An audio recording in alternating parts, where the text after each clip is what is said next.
सर्वेषां पुनरपि स्वागतम्। इतः पूर्वं परमलघुमञ्जूषायां वयं शाब्दबोधविषये अधीतवन्तः।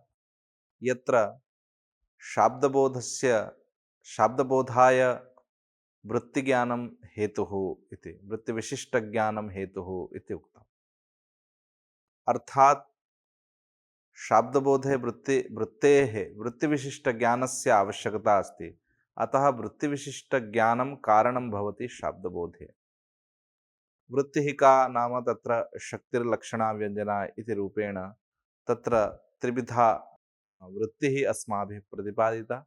यद्यपि तत्र वैयाकरणैः शक्तिः व्यञ्जना इति वृत्तिद्वयमेव अङ्गीक्रियते, तथापि वृत्तिस्तु त्रिधा इति दर्शनान्तर्यमतवासनया अत्र त्रिधा वृत्तिः अस्माभिः प्रतिपादिता। तत्र वृत्तिविशिष्टज्ञानमेव कारणं शाब्दबोधे इति उक्तम्। तच्च कारणं प्रधानं कारणं। शाब्दबोधे प्रधानं कारणं भवति वृत्तिविशिष्टज्ञानम्। एवञ्च वृत्तिविशिष्टज्ञानस्य हेतुत्वं परिकल्प्यते शाब्दबोधे। परन्तु शाब्दबोधे इतराणि अपि सहकारिकारणानि भवन्ति। यानि कारणानि न मुख्यानि चेदपि तथापि तेषां कारणानाम् आवश्यकता भवत्येव। यथा भाष्ये अस्माभिः अधीतं व्याकरण अध्ययनस्य प्रयोजनानि वा कानि इति चेत् रक्षोहागमलघुसन्धेयः प्रयोजनम् इति मुख्यानि पञ्चप्रयोजनानि उक्त्वा पुनः अग्रे दुष्टाः शब्दाः ते सुरा इत्यादीनि प्रयोजनानि अपि तत्र भाष्ये आनुषङ्गिकानि प्रयोजनानि अपि उक्तानि। तथैव शाब्दबोधे मुख्यं कारणं यद्यपि वृत्तिविशिष्टज्ञानं भवति, तथापि तत्सहकारिकारणानि अपि कानिचन भवन्ति। तानि च शास्त्रेऽस्मिन् आकाङ्क्षा, योग्यता, आसक्ति, तात्पर्याख्यानि इति चत्वारि कारणानि निदर्शितानि सन्ति। तस्मिन् विषये अद्य वयं चर्चां कृत्वा ततः आद्यं यत् कारणम् आकाङ्क्षा इति कारणं तद्विषये किञ्चित् विमृशामः। शाब्दबोधसहकारिकारणं कारणनिरूपणम् इति अद्यतनपाठस्य विषयः। तत्र आकाङ्क्षानिरूपणम् इति विषये वयम् अद्य विमृशामः। अस्मिन् पाठे आदौ किं नाम सहकारिकारणं, सहकारिकारणस्य किं लक्षणम् इति विषये चर्चां कुर्मः। ततः आकाङ्क्षा, योग्यता, आसक्ति, तात्पर्यम् इति चत्वारि यानि सहकारिकारणानि प्रोक्तानि सन्ति, तत्र आद्यं कारणम् आकाङ्क्षा इति। आकाङ्क्षा नाम किम्, आकाङ्क्षायाः स्वरूपं किम् इति विषये किञ्चित् यथाशास्त्रं विमृशामः। तत्र आकाङ्क्षापदे कैश्चित् दार्शनिकैः आरोपः अङ्गीक्रियते। सः आरोपो वा नास्ति वा, कथङ्कारं तत्र प्रतिपादनम् इति तद्विषयेपि यथाशास्त्रं यथा ग्रन्थं वयम् अत्र विमृशामः। किञ्च आकाङ्क्षायाः इतरमपि स्वरूपं तत्र शास्त्रे प्रतिपादितं, तदपि वयं यथावसरम् अत्र चिन्तयामः। शाब्दबोधसहकारिकारणानि। शाब्दबोधे यद्यपि मुख्यं कारणं वृत्तिविशिष्टज्ञानं, तथापि सहकारिकारणानि कानि इति विचिकित्सायां तत्र शास्त्रकारः वदति, अथ शाब्दबोधसहकारकारणानि आकाङ्क्षा, योग्यता, आसक्ति, तात्पर्याणि इति। इमानि चत्वारि कारणानि शाब्दबोधस्य सहकारिकारणानि भवन्ति।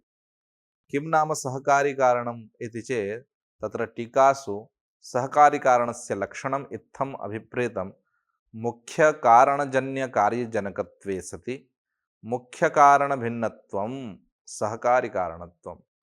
अर्थात् मुख्यकारणेन जन्यं यत् कार्यं तस्य जन्यस्य कार्यस्य जनकत्वम् अस्ति चेदपि मुख्यकारणात् भिन्नं भवति सहकारिकारणम्। अतः लक्षणमित्थं लक्षितं टीकाकृद्भिः मुख्यकारणजन्यकार्यजनकत्वम् अर्थात् मुख्येन कारणेन यज्जन्यं कार्यं तस्य कार्यस्य जनकत्वमपि अस्ति, परन्तु मुख्यकारणात् भिन्नत्वमपि तत्र भवति।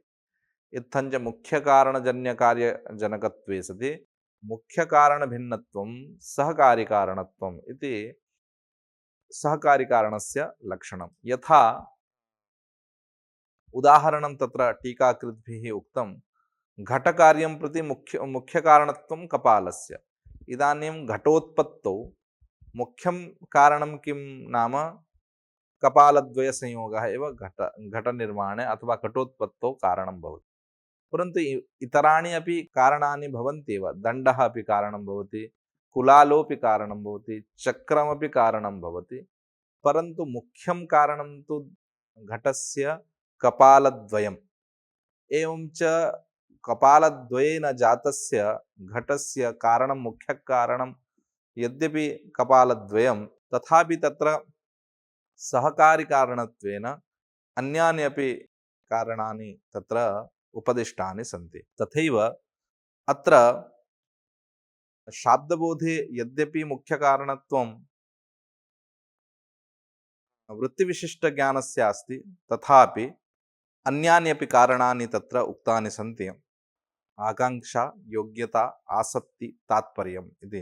तत्र सहकारिकारणस्य इदमेव लक्षणं भवति। मुख्यकारणजन्यकार्यजनकत्वे सति मुख्यकारणभिन्नत्वं सहकारिकारणत्वं। प्रकृते नाम अत्र अस्माकं विचारप्रसङ्गे वयं शाब्दबोधे प्रधानं कारणं तावत् पदज्ञानं मुख्यं कारणं भवति। अन्यानि कारणानि तावत् अप्रधानानि अथवा गौणानि भवन्ति इति कृत्वा तत्र कारिकावल्यामपि उक्तं पदज्ञानं तु करणं द्वारं तत्र पदार्थधीः शाब्दबोधः फलं तत्र शक्तिधीः सहकारिणी इति। पदज्ञानस्यैव कारणत्वं यत् कारणं तदेव करणम् इति उच्यते। एवं च मुख्यं कारणं तावत् पदज्ञानं भवति शाब्दबोधे। अन्यानि कारणानि सहकारिकारणानि भवन्ति। तानि कानि इति जिज्ञासायाम् आकाङ्क्षा, योग्यता, आसक्ति, तात्पर्याणि इति चत्वारि सहकारिकारणानि। तत्र अद्य वयम् आकाङ्क्षायाः स्वरूपं किं नाम आकाङ्क्षा इति विषये किञ्चित् यथाशास्त्रं विमृशामः। आकाङ्क्षायाः लक्षणं लक्षयन्तः आचार्याः ब्रुवन्ति वाक्यसमयग्राहिका आकाङ्क्षा। अत्र समयपदस्य तु सङ्केतः इति अर्थः अथवा शक्तिः इति अपि अर्थः इति व्याख्यान्तरेषु दृश्यते। एवं च वाक्यसमयग्राहिका आकाङ्क्षा इति आकाङ्क्षायाः लक्षणं दत्तम्। वाक्यसमयग्राहिका नाम वाक्यसङ्केतग्राहिका आकाङ्क्षा। या वाक्यस्य सङ्केतं गृह्णाति ग्राहयति वा, वाक्यस्य सङ्केतं या ग्राहयति सा आकाङ्क्षा भवति। अतः उक्तं समयस्तु सङ्केतः इति। कुत्रचित् समयपदं नाम शक्तिपरम्। एवं च शक्तिपरम् इति अर्थः यदि कल्प्यते तर्हि वाक्यशक्तिग्राहिका भवति आकाङ्क्षा। वाक्यशक्तेः ग्राहिका भवति आकाङ्क्षा। उदाहरणेन वयं द्रष्टुं शक्नुमः। तस्य इत्थं विवरणं ग्रन्थकारेण दत्तं यत् सा नाम आकाङ्क्षा एकपदार्थज्ञाने तदर्थान्वययोग्यार्थस्य यत् ज्ञानं तद्विषयेच्छा अस्य अन्वयर्थः कः इत्येवं रूपा पुरुषनिष्ठा इति उक्तम्। नाम एकं पदम् अस्माभिः ज्ञातं, तत्पदज्ञानानन्तरं झटिति इच्छा भवति यत् अनेन पदेन सह अन्यस्य कस्यचित् पदस्य अन्वयः भवति, येन समुदायस्य अर्थबोधः स्यात्। यतोहि एकेन पदेन समुदायवाक्यार्थबोधस्तु न जायते। एकस्य पदस्य बोधे जातेपि समुदायस्य पदस्य वाक्यस्य अर्थबोधस्तु न जायते इति कृत्वा एकपदोच्चारणेन तत्पदम् अपरं यत् पदं वाञ्छति अन्वययोग्यं यत् पदं वाञ्छति सा वाञ्छा एव आकाङ्क्षा इति उच्यते। सा आकाङ्क्षा पुरुषनिष्ठा, पुरुषे एव तिष्ठति, इच्छा पुरुषे एव तिष्ठति। सः एकं पदं जानाति, ज्ञानानन्तरम् अपरं तद् इदानीं रामः इति उक्ते, रामः इति पदज्ञानानन्तरं तदन्वययोग्यपदं येन सम्पूर्णस्य वाक्यस्य अर्थावबोधः स्यात्, तत् पदं किम् इत्येवं रूपा या इच्छा पुरुषनिष्ठा सा अत्र आकाङ्क्षापदेन उच्यते। एकपदज्ञानानन्तरं यतो हि सकलवाक्यार्थबोधो न जायते इति कृत्वा वाक्यार्थबोधार्थम् अपरं किं पदम् अपेक्षते इति एवं रूपिणी या पुरुषनिष्ठा इच्छा, सा इच्छा एव अत्र आकाङ्क्षापदेन उच्यते। अतः उक्तं सा च एकपदार्थज्ञाने तदर्थान्वययोग्यार्थस्य यद्ज्ञानं तद्विषये इच्छा अस्य अन्वयर्थः कः इत्येवं रूपा पुरुषनिष्ठा इति। एवं च यद्यपि सा इच्छा, सा आकाङ्क्षा यद्यपि पुरुषनिष्ठा पुरुषे एव भवति, तथापि विषयके अर्थे आरोप्यते। सा आकाङ्क्षा अर्थे आरोप्य, अर्थे नाम रामः इति पदं ज्ञातं, रामार्थम् आदाय तदर्थन्वयी अपरः कः अर्थः, अपरः अपरं किम् अर्थयुक्तं पदम् इति एवं रूपिणी या पुरुषनिष्ठा इच्छा, सा इच्छा एव अत्र आकाङ्क्षा।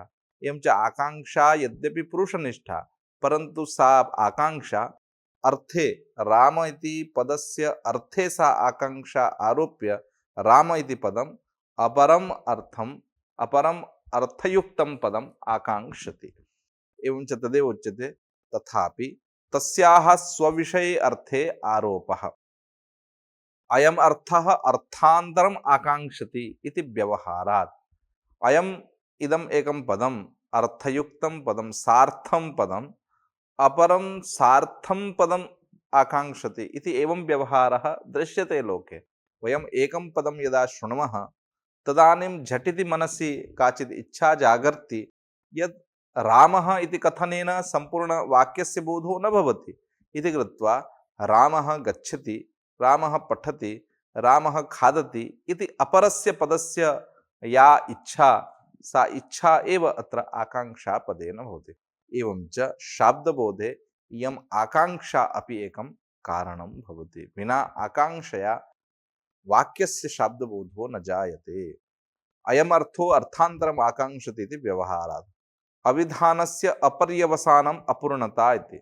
यावत् एकं पदम् उक्तं तत्पदस्य पर्यवसानं तावत्पर्यन्तं न भवति यावत् अपरं पदं न श्रूयेत। अपरं पदं यदा न प्रयुज्येत तावत्पर्यन्तं पर्यवसानम्, अविधानस्य पर्यवसानं न भवति इति कृत्वा अपूर्णं भवति तत्पदं, तद्वाक्यम् अपूर्णं भवति इति कृत्वा एकं पदम् अपरं पदम् आकाङ्क्षति। अविधानस्य अपर्यवसानम् अपूर्णता इति। इदमेव अविधाना पर्यवसानम् इत्युच्यते। अलङ्कारादि ग्रन्थेषु आलङ्कारिकैः तावत् पर्यवसानम् इति आकाङ्क्षायाः लक्षणविषये विव्रियमाणे तत्र पर्यवसानं पर्यन्तं ते गच्छन्ति इति अत्र टीकाकृद्भिः प्रतिपादितम्। इदानीं वस्तुतः लोके प्रयोगस्तु दृश्यते पदं साकाङ्क्षम् इति। इदं पदं साकाङ्क्षपदम्, अर्थात् रामः इति पदं साकाङ्क्षं पदम्, अपरं पदं वाञ्छति, इच्छति इति पदमेव साकाङ्क्षम् इति लोके व्यवहारः दृश्यते। वस्तुतः पदे आकाङ्क्षा न भवति, अर्थे एव आकाङ्क्षा। पदं नाम अर्थः यत्र तिष्ठति तदेव पदम् इति।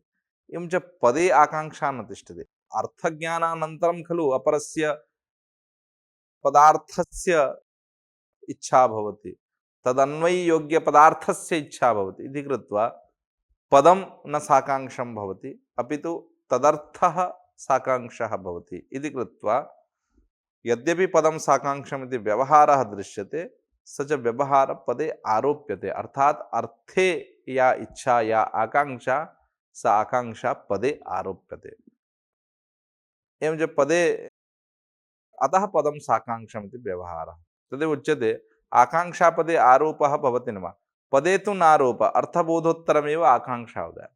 केवलेन पदेन तावत् अर्थावबोधः न भवति इति कृत्वा एकं पदम् अपरं पदं नाकाङ्क्षति, अपि तु तत्पद पदेन लभ्यमानः यः अर्थः, सः अर्थः एव अपरं पदम् अपरं पदार्थं वाञ्छति इति कृत्वा आकाङ्क्षा पदे न तिष्ठति, अपि तु पदार्थे तिष्ठति। पदे तु नारोपः, अर्थबोधोत्तरमेव आकाङ्क्षा उदयात्। तर्हि पदं साकाङ्क्षम् इति प्रयोगः कथं स्यात् इति चेत्, पदं साकाङ्क्षमिति साकाङ्क्षार्थबोधकम् इत्यर्थकम्। नाम अर्थयुक्तं यत् पदं तत्पदं साकाङ्क्षम् इति एवं व्यवहारः वस्तुतः। पदं साकाङ्क्षम् इत्यस्य कः अर्थः? अर्थयुक्तं यत् पदं तत्पदं साकाङ्क्षम् इति। एवं च आकाङ्क्षा अर्थे एव तिष्ठति, न पदे। तदुक्तं समर्थसूत्रे भाष्ये अर्थे एव तिष्ठति आकाङ्क्षा इत्यत्र अपरं निदर्शनं प्रदर्शयति ग्रन्थकारः। यद् समर्थसूत्रे भाष्ये भाष्यकारेण उक्तं, तत्र वृत्तिः सामर्थ्यं कुत्र कुत्र अस्ति इति चेत्, एकार्थीभावरूपकं सामर्थ्यम्, अपरं व्यपेक्षारूपसामर्थ्यम्। तत्र व्यपेक्षासामर्थ्यप्रतिपादनावसरे सः वदति परस्पर व्यपेक्षां सामर्थ्यम् एके, परस्परव्यपेक्षां सामर्थ्यम् एके इति। तत्र परस्परव्यपेक्षा नाम का इति चेत्, तत्र व्यपेक्षायाः लक्षणं लक्षयता आचार्येण उच्यते, स्वार्थपर्यवसायिनां शब्दानां परस्पर आकाङ्क्षादिवशात् यः परस्परान्वयः सः व्यपेक्षारूपः इति। अर्थात् द्वयं पदं स्वार्थे पर्यवसितं, पदद्वयं स्वार्थे पर्यवसितम्। इदानीं यदा आकाङ्क्षादिवशात् परस्परं मिलन्ति एकत्र, तदानीं या आकाङ्क्षा जायते सा आकाङ्क्षा एव व्यपेक्षा इति व्यपेक्षायाः लक्षणं भवति। एवं च परस्परं मेलितुं पदं न केवलं समर्थम्, अपि तु पदार्थ एव समर्थः भवति इति तत्र भाष्यकारेण उक्तं। का पुनः शब्दयोः व्यपेक्षा, न ब्रूमः शब्दयोः इति, किं तर्हि अर्थयोः इति। व्यपेक्षा न शब्दयोः भवति, अपि तु अर्थयोः व्यपेक्षा भवति, आकाङ्क्षा भवति इति व्यपेक्षा प्रतिपादनावसरे समर्थः पदविधि इति सूत्रे भाष्ये भाष्यकारेण इत्थमुक्तम्। अनेन अपि स्पष्टमस्ति यत् आकाङ्क्षा न पदे तिष्ठति, अपि तु अर्थे तिष्ठति। तर्हि पदं साकाङ्क्षमिति व्यवहारः कथमिति चेत्, अर्थयुक्ते पदे पदं साकाङ्क्षम् इति व्यवहारः इति। इदानीम् अग्रे किञ्चित् तद्विषये अग्रे विचारयामः। ईदृश जिज्ञासोत्थापकं च एकपदार्थे अपरपदार्थव्यतिरेकप्रयुक्तस्य अन्वयबोध अजनकत्वस्य ज्ञानमिति तद्विषये तादृशान्वयबोधजनकत्वेपि आकाङ्क्षति इति व्यवहारः। एकं पदं ज्ञातं, तेन पदेन काचित् जिज्ञासा उत्थापिता, सा तत्पदं जिज्ञासोत्थापकं भवति। एवं च एकपदार्थे अपरपदार्थव्यतिरेकप्रयोज्यस्य अन्वय तदर्थयोग्यपदं योग्यं यत् पदं येन तस्य अन्वयः स्यात्, तादृशं पदं सः अन्वेषति। एवं च यत् अन्वेषणं सा एव आकाङ्क्षा इति। एकं पदं यदा अपरं स्वयोग्यं पदार्थं वाञ्छति, सा वाञ्छा एव, सा इच्छा एव अत्र आकाङ्क्षापदेन उच्यते। किञ्चित् आपाततः किञ्चित् पश्यामः। सहकारिकारणानि कानि इति चेत्, तत्र सहकारिकारणानि चत्वारि इति अस्माभिः पूर्वमेव उक्तानि। आकाङ्क्षा, योग्यता, आसक्ति, तात्पर्याणि इति। तत्र तदेव किञ्चित् आपाततः समासेन किञ्चित् ब्रूमः। सहकारिकारणानि तावत् मुख्यकारणोत्पाद्य कार्यजनकान्यपि भवन्ति, मुख्यकारणभिन्नान्यपि भवन्ति। एवं च मुख्यकार्योत्पादकजनकत्वेपि मुख्यकारणभिन्नत्वं सहकारिकारणत्वम् शाब्दबोधे हि वृत्तिज्ञानं हि मुख्यं कारणम्, आकाङ्क्षादि सहकारी कारणानि भिन्नानि भवन्ति। एवं च एकपदार्थे ज्ञाते अपरपदार्थस्य ज्ञानाय या इच्छा, या पुरुषनिष्ठा इच्छा, सा इच्छा एव अत्र आकाङ्क्षापदेन व्यवह्रियते। न तो आकाङ्क्षायाः पदे आरोपः, इतः पूर्वम् अस्माभिः विचारः कृतः, पदे आकाङ्क्षायाः आरोपः न भवति, अपि तु अर्थे, यतोहि अर्थज्ञानात् परमेव आकाङ्क्षा जागर्ति इति कृत्वा केवलं राम इति कथनेन राम इति पदे आकाङ्क्षा न भवति। रामपदस्य अर्थज्ञानात् परम् इदानीं रामपदस्य पदं कुत्रान्वेति इति इत्थम् एवं रूपेण पुरुषनिष्ठाया इच्छा, सा इच्छा एव अत्र आकाङ्क्षा इति। एवं च आकाङ्क्षा पदे न तिष्ठति, अतः पदे आकाङ्क्षायाः आरोपः न भवति, अपि तु अर्थे भवति। तर्हि पदं साकाङ्क्षमिति व्यवहारः कथम् इति चेत् अर्थयुक्तं पदं साकाङ्क्षं भवति इति एवम् अन्वयः कर्तव्यः। एवं च ज्ञातार्थस्य पदस्य अन्वयबोधजनकत्वज्ञानमेव आकाङ्क्षायाः हेतुः। आकाङ्क्षायाः हेतुः कः, कारणं किम् इति चेत् ज्ञातार्थस्य पदस्य अन्वयबोध अजनकत्वज्ञानं। नाम एकं पदं ज्ञातं, तद् अन्वययोग्यं यत् पदं, तत्पदार्थस्य अज्ञानमेव आकाङ्क्षायाः हेतुः। रामः इति पदं ज्ञातं, तद् अन्वययोग्यः यः पदार्थः, तस्य पदार्थस्य अज्ञानमेव आकाङ्क्षायाः। यदा तत्पदार्थ ज्ञायते तदानीम् अन्वयः भवति, तदानीम् आकाङ्क्षा न भवति। एवं च यावत्पर्यन्तम् एकं पदं ज्ञात्वा अपरं पदं पदार्थः यावत्पर्यन्तं न ज्ञायेत तावत्पर्यन्तम् आकाङ्क्षा भवति। यथा उदाहरणम् आचार्यैः प्रस्तुतं, यथा हि गाम् आनय इत्यत्र गाम् इति पदात् गोव्यक्तिर्बोधस्तु भवति, किन्तु यावत् आनयनपदं नैव उच्चार्यते तावत् गाम् इत्येतस्मात् अर्थज्ञानाभावेन गोपदे न अन्वयबोधजनकत्वमिति यज्ञायते तज्ज्ञानमेव आकाङ्क्षां जनयति। इदानीं गाम् आनय इत्यत्र केवलं गाम् इति यदा प्रयुञ्ज्महे तदानीं गाम् इति पदेन तावत् गोकर्मकम् इति ज्ञानं तु तावत् मात्रज्ञानं भवति, परन्तु यावत्पर्यन्तम् आनयनम् इति आनयनक्रियया सह तस्य सम्बन्धः न भवति तावत्पर्यन्तं गौः पदस्य प्रकृतार्थबोधो न भवति, यावत्पर्यन्तम् आनयनम् इति पदस्य। एवं च गौः पदं यद् अपरं योग्यार्थं योग्यपदार्थं वाञ्छति, सा वाञ्छा एव, सा इच्छा एव अत्र आकाङ्क्षापदेन उच्यते।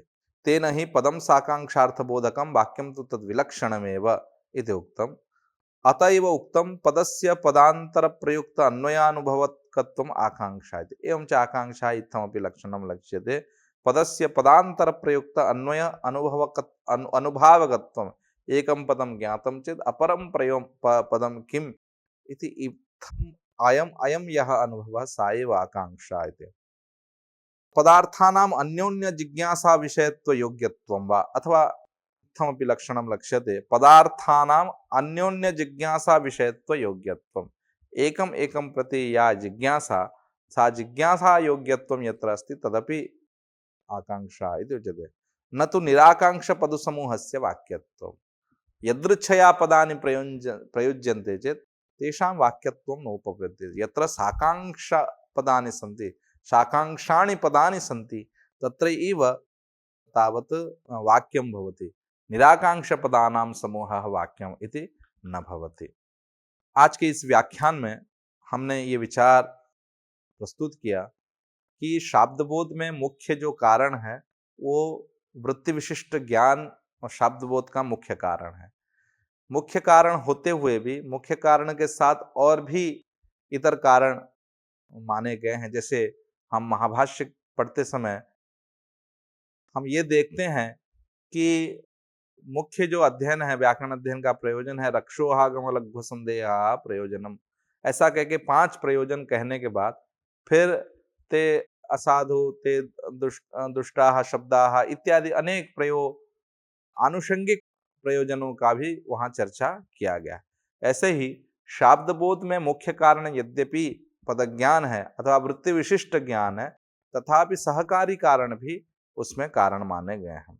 वो कौन है? ऐसे जब जिज्ञासा होती है तो ग्रंथकार कहते हैं कि आकांक्षा, योग्यता, आसक्ति और तात्पर्य, ये 4 प्रकार के कारण शब्दबोध में होते हैं। जहाँ एक पद का दूसरे एक पद प्रयोग होने के बाद जो वो पद जब दूसरी पद की इच्छा करने लगेगा, वो जो पुरुष निष्ठा जो इच्छा है, वो इच्छा ही यहाँ आकांक्षा कहलाती है। तो वो क्या है, आकांक्षा का स्वरूप क्या है, वहाँ कैसे आरोप होता है, इसके विषय में आज हमने ये व्याख्यान प्रस्तुत किया, जिसमें ये कहा गया कि मुख्य कारण जो है वो तो वृत्ति विशिष्ट ज्ञान है, लेकिन सहकारी कारण जो होते हैं उसका क्या लक्षण है? तो कहा लक्षण बोलते हुए बोले कि मुख्य कारण जन्य कार्य जनकत्वे सति मुख्य कारण भिन्नत्वम, अर्थात मुख्य कारण का जन्य जो कार्य है, उस कार्य का जनक होते हुए भी मुख्य कारण से जो भिन्न है वही सहकारी कारण कहलाता है। जैसे एक घड़ा बना है, तो उस घड़ा बनने में मुख्य कारण तो मिट्टी है, लेकिन न केवल मिट्टी ही कारण है, मिट्टी मुख्य कारण है और बाकी जो कुम्हार है, वो चक्र है, वो दंड है, वो सारे भी घड़ा बनाने में कारण होते हैं, पर वो मुख्य कारण नहीं, मुख्य कारण तो घड़ा का मिट्टी ही है। तो इस प्रकार से मुख्य कारण के अलावा जो कारण होते हैं उनको सहकारी कारण कहा गया है। शब्द बोध में ये 4 सहकारी कारण बताया गया है: आकांक्षा, योग्यता, आसक्ति और तात्पर्य। आकांक्षा का स्वरूप क्या है, ऐसी जब जिज्ञासा हुई तो वहां बोला गया कि वाक्य समय ग्राहिका आकांक्षा। यहाँ समय पद जो है वो संकेत है, इसलिए वाक्य समय ग्राहिक नाम वाक्य संकेत ग्राहिका, अथवा कहीं कहीं समय शब्द का शक्ति भी अर्थ कहा गया है, इसलिए वाक्य समय ग्राहिका नाम वाक्य शक्ति ग्राहिका, वाक्य शक्ति को जो ग्रहण कराती है वही यहाँ आकांक्षा है। उसका विवरण देते हुए ग्रंथकार ने कहा कि एक पदार्थ ज्ञान है तदर्थान्वय योग्यार्थस्य यत् ज्ञानम, अर्थात एक पद का ज्ञान हो जाने के बाद उसके योग्य जिसके साथ अन्वय होने वाला है दूसरा पद, उस पद की इच्छा करना, उस पद को प्राप्त करने की इच्छा करना, ये इच्छा ही आकांक्षा है। वाक्य में ये आकांक्षा रहती है। तो यद्यपि वो पुरुषनिष्ठा है इच्छा, तथापि वो इच्छा या आकांक्षा को अर्थ में आरोप किया जाता है। तो राम ऐसे जब उच्चारण करेंगे तो इस रामार्थ में आकांक्षा है कि रामार्थ क्या, राम जाएगा, राम खाएगा, राम हंसेगा। तो ये राम पद और दूसरे पद की जब आकांक्षा करने लग जाए, इच्छा करने लग जाए, वो इच्छा ही आकांक्षा है और ये आकांक्षा अर्थ में आरोप किया जाता है। पद में पदम साकांक्षम ऐसा शास्त्रों में व्यवहार है, तो वहां बोला गया कि पदम साकांक्ष का मतलब है पदा अर्थयुक्तम यत पदम, अर्थयुक्त जो पद है वही साकांक्ष होता है, अर्थात दूसरे पद की इच्छा करता है। इस विषय में अर्थ में ही आकांक्षा का आरोप होता है। इस विषय में भाष्यकार का ये निदर्शन भी हम देख सकते हैं, ये दृष्टांत भी हम देख सकते हैं कि जब समर्थ सूत्र भाष्य में सामर्थ्य के बारे में बताया गया तो पहले एकार्थी भाव बताते हुए फिर व्यपेक्षा के विषय में जब चर्चा हुई तो परस्पर व्यपेक्षाम सामर्थ्यम एके ऐसा कह के फिर बोलते हैं कि पुनः शब्दयो हो व्यपेक्षा, शब्दों के बीच कैसी व्यपेक्षा रहेगी, व्यपेक्षा मतलब वहां आकांक्षा। वहां बताया गया कि स्वार्थ पर्यवसायिनाम शब्दानाम परस्पर आकांक्षादिवशात यह परस्परान्वय सा आकांक्षा, ऐसा आकांक्षा का स्वरूप बता, सा व्यपेक्षा। तो व्यपेक्षा के स्वरूप में अब ये शब्दों की व्यपेक्षा क्या है, ऐसा प्रश्न करते हुए भाष्यकार ने कहा कि नब्रुमः शब्दयो होइति किम तरी अर्थयो होइति। तो अर्थों की, एक शब्द के अर्थ दूसरे शब्द के अर्थ की आकांक्षा करता है। तो इस प्रकार से जिज्ञासा उत्थापकता अवच्छेदक जिसमें रहता है वो यहाँ आकांक्षा पद से बताया गया है। और आकांक्षा में जो आरोप है वो आरोप अर्थ में ही होता है। एक आरोप होने के बाद, एक ज्ञान हो जाए, एक पद का ज्ञान होने के बाद वो दूसरे पद का जो ज्ञान है वही ज्ञान ही यहाँ आकांक्षा कहलाता है। जब श्रोता एक पद को सुनता है तो सुनने के बाद वो उस पद संबंधी जो दूसरे पद का जो इच्छा है वही यहाँ आकांक्षा कहलाता है। जैसे उदाहरण के लिए बोला कि गाम आनय, तो गाम आनय कहने से गौ शब्द से गौ का बोध तो हो गया, तावता गौ से पूरा संपूर्ण वाक्यार्थ बोध नहीं हुआ है। अब वो संपूर्ण वाक्यार्थ बोध होने के लिए गौ शब्द और एक पद की इच्छा करता है। आनय जब तक नहीं कहेंगे संपूर्ण वाक्य का बोध नहीं होगा। तो गाम आनय में गाम ये पद, आनय इस पद की आकांक्षा, इस पद की इच्छा करता है, यही यहाँ आकांक्षा है और शाब्द बोध में ये भी कारण माना गया है। तो इस प्रकार से एक पद जब दूसरे पद की इच्छा करे वही यहाँ आकांक्षा है। वाक्य में आकांक्षा भी एक कारण है। निराकांक्ष पद समूह का वाक्यत्व नहीं होता है।